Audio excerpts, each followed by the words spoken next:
What's going on, guys? This is the Nerdy Jock, and I want to say I appreciate you being here with me today. Um, so, if you're watching this, thank you from the bottom of my heart. You could be anywhere in the world, but you're here with me, and I appreciate that. So, 5 episodes of The Boys, not just for the season, but for the series. It's over. It's done, and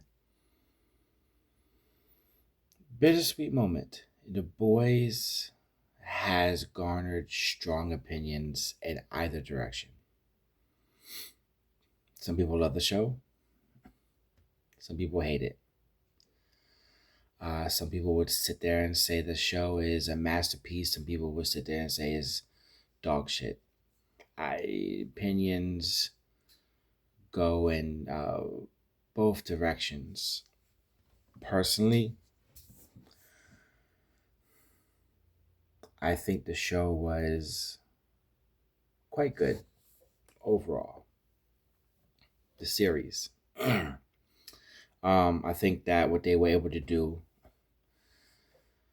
the story arc of a guy level superhero versus just a regular man who's looking to avenge his wife and was willing to walk through hell itself to do it, I think is an amazing story. And this episode, William Butcher finally got his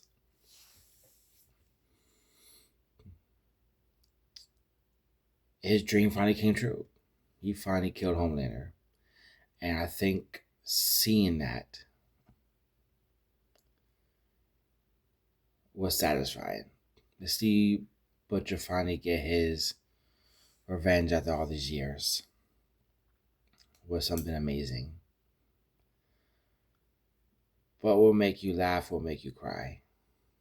Um, his best quality also was his worst. And spoilers, obviously, but um, after he kills Homelander, he they go home, they're celebrating.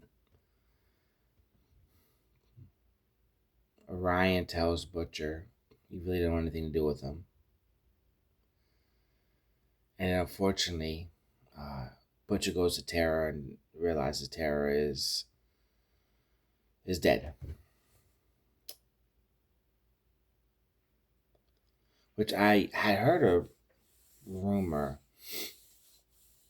that in the show, Homelander kills Tara because he pees on him or something.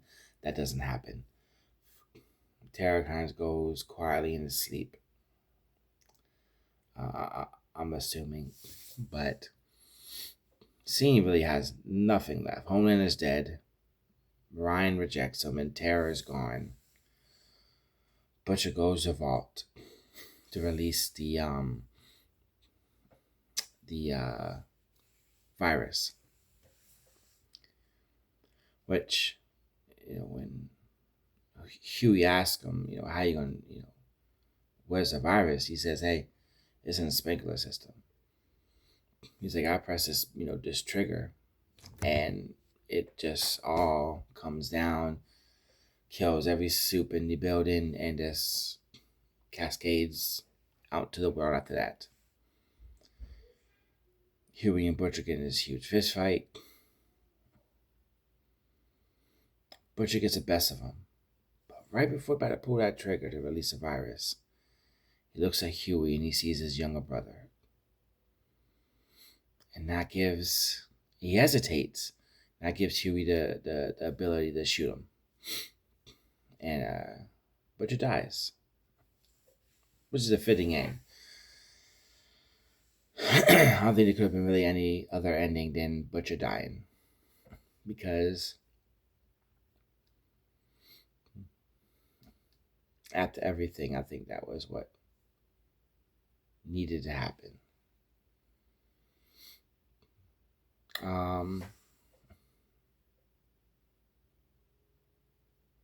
Starlight does kill the Deep. They get into a fight, and she blasts him to the ocean, and then all the ocean creatures they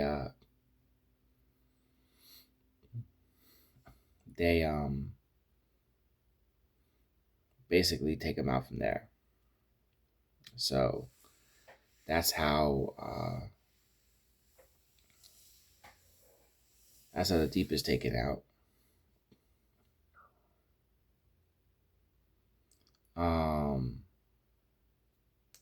And there's this lovely montage at the end of Kimiko. She finally got her dog, and she's trying her best to live her life.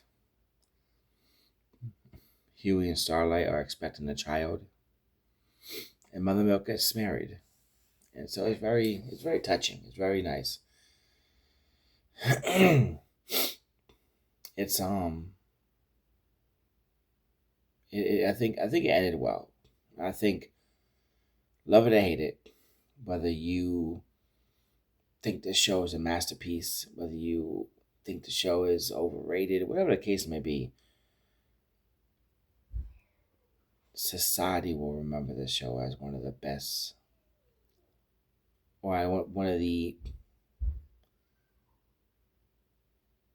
most prolific and infamous superhero shows ever exist. But I think that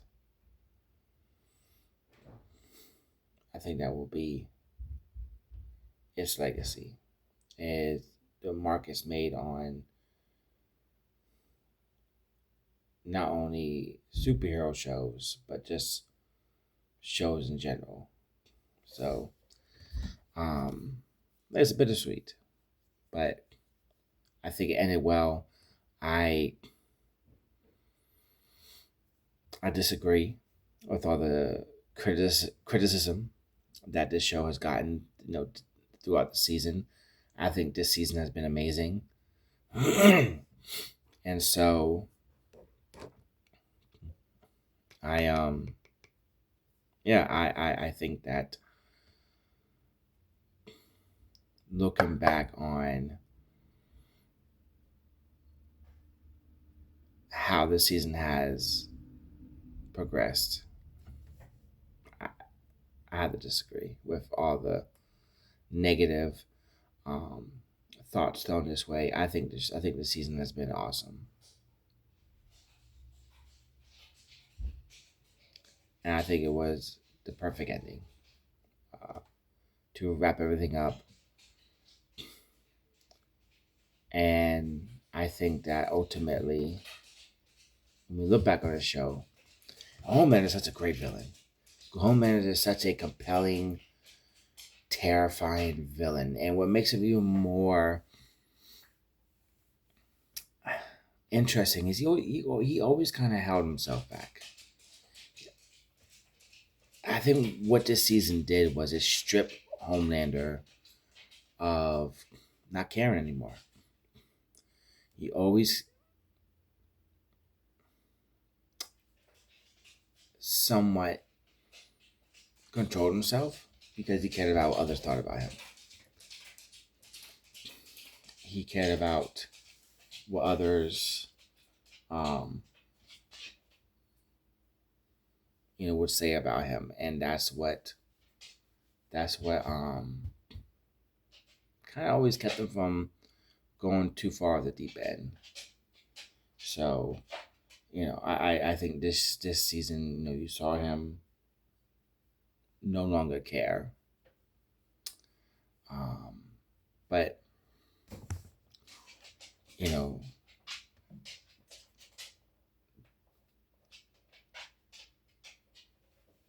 he is one of the most exceptional villains that we ever seen put on camera.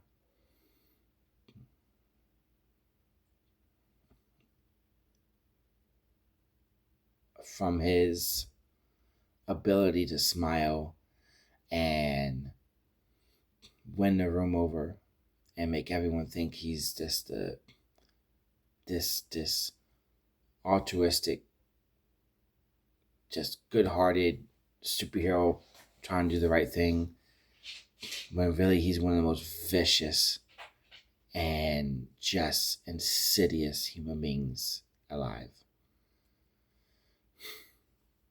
And Butcher is one of the best. I struggle to call him a protagonist, because Brian tells him this. He's like, when Butcher asks him to kind of go with him, and they can start their own little family, be a family.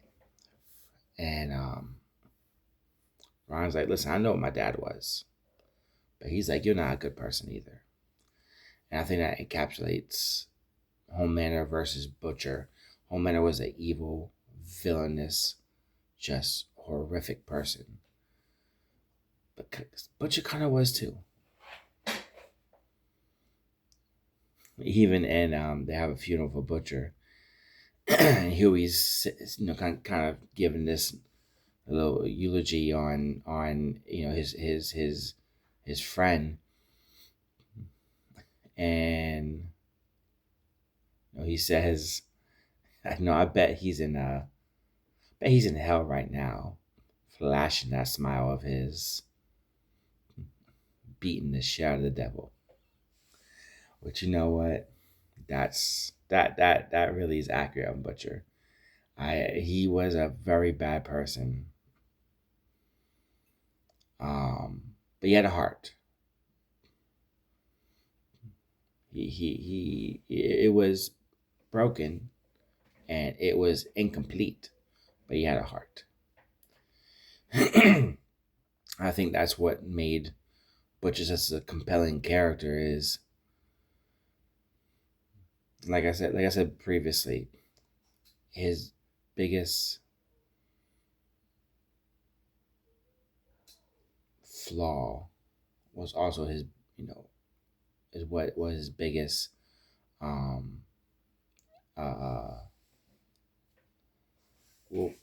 what was the best thing about him was his unrelenting his unrelenting nature. I think the best way to describe it. He never gave up. He never wavered on his mission. He never sat there and said, "Hey, I'm gonna just throw in the towel and this is useless or this will never work." He never gave in, no matter, even if the odds were desperately stacked against him. And I think that's what made him so great. So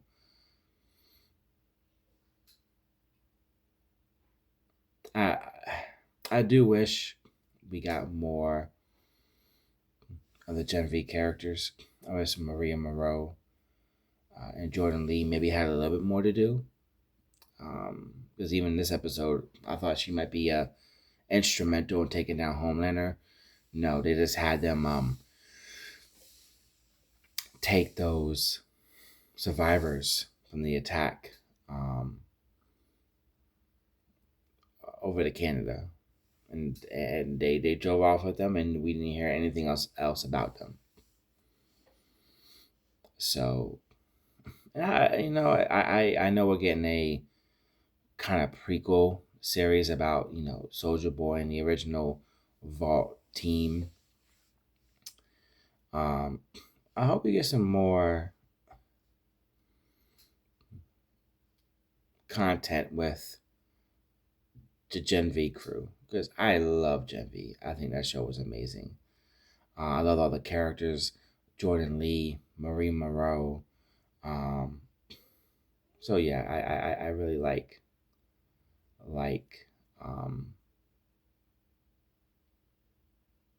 and enjoyed that particular show immensely. And in fact, it was only 2 seasons.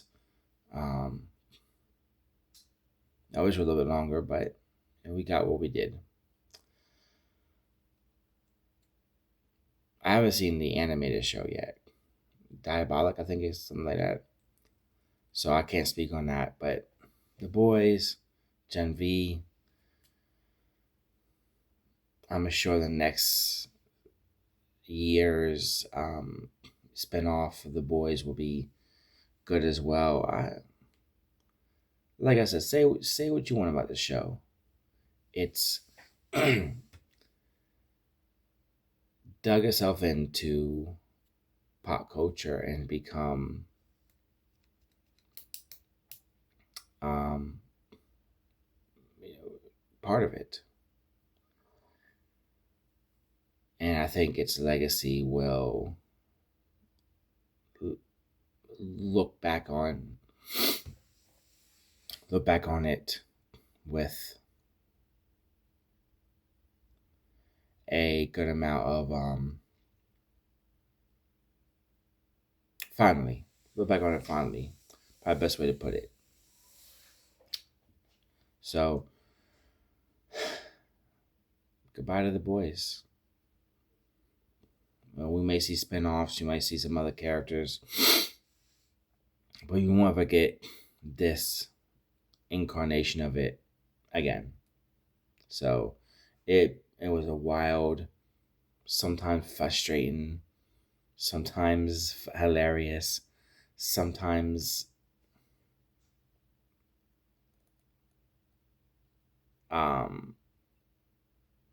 a little overcrass and a little overkill. But you know what? As overkill as some of the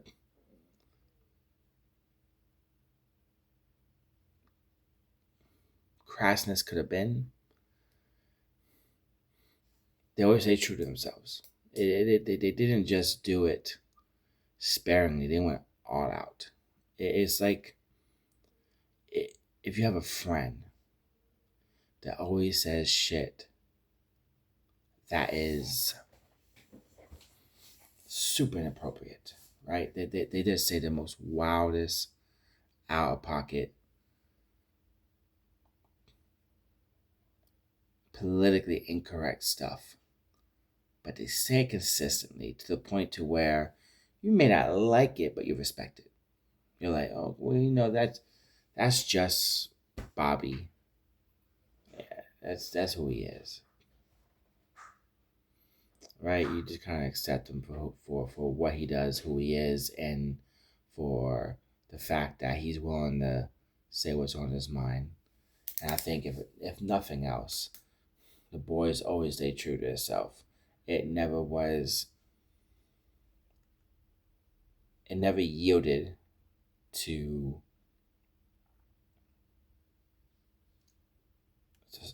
societal standards. We yielded to it, meaning we watched it, enjoyed it, loved it despite the crude, crass, and over the top nature of, what happened in the show. It never stopped being true to itself. And for that, you have to respect it. You have to. You don't have to like it. And at times, I certainly didn't. But I respected it for always being consistent on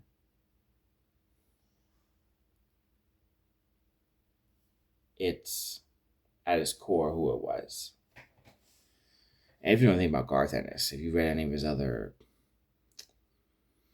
works, who is, of course, the author of The Boys, the creator, is he's kind of like that. He's very nihilistic, crude, has a very dark, twisted, sick sense of humor. So it kind of fits in line with who he is. But I loved it. I really did. But those are my thoughts on The Boys. Um, I'm gonna kind of miss it. I'm not gonna lie. What a year it's been. I mean, look, say what you want.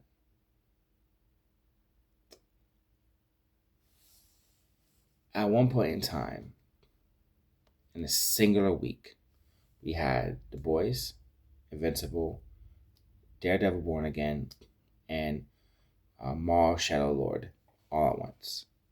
4 great shows. Yeah. I mean, for as tumultuous and as chaotic and as just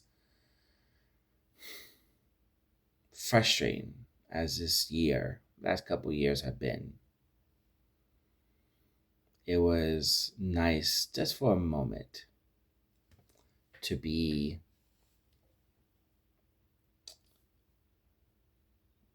to have all these great shows running all at once. And I think that is something that is a power of, you know, TV shows, films, whatever the case may be.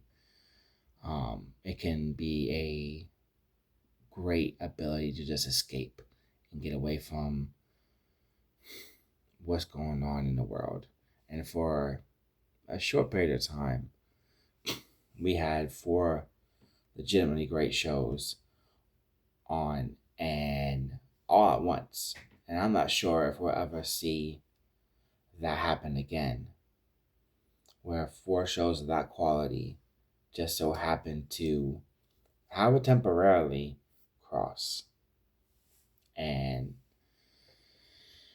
we'll see what happens, with the new spinoff, and I tell you one thing: if anything else, um, I'm gonna watch it just for Soldier Boy. I mean, Soldier Boy is and he's just a guy you love to hate. He's an asshole, but he has such charisma. And of course, there's an the actor who plays him. He plays that dark, brooding, charismatic uh, asshole type extremely well. And so, yeah, I think it's gonna be worth watching if for nothing else, just to see him be able to portray Soldier Boy again. Um, but yeah, and end of an era. And this year, at least for those few short weeks, we got something special. 4 shows running all at once, and just being able to see, Monday was Maul, Tuesday was Daredevil, and Wednesday Invincible and The Boys came out. That was a good few weeks. I don't know if, at least not anytime soon, we'll see anything like that ever again. To see that many shows of that type of quality running all at once. So amazing. But anyway, guys, I'd love to hear what everyone else thinks. If you enjoyed it, if you didn't, if you think the show, if you were disappointed by it, I wasn't, but I understand why someone, possibly could be. But either way, I'd love to hear it. And then, if you're excited for next year, I don't even remember the name of the show. I know Vault Rising. Is that Jesus? That sounds like one of the corny, made up movies. But maybe that's the point. Maybe it's supposed to be like that. But anyway, guys, take it easy.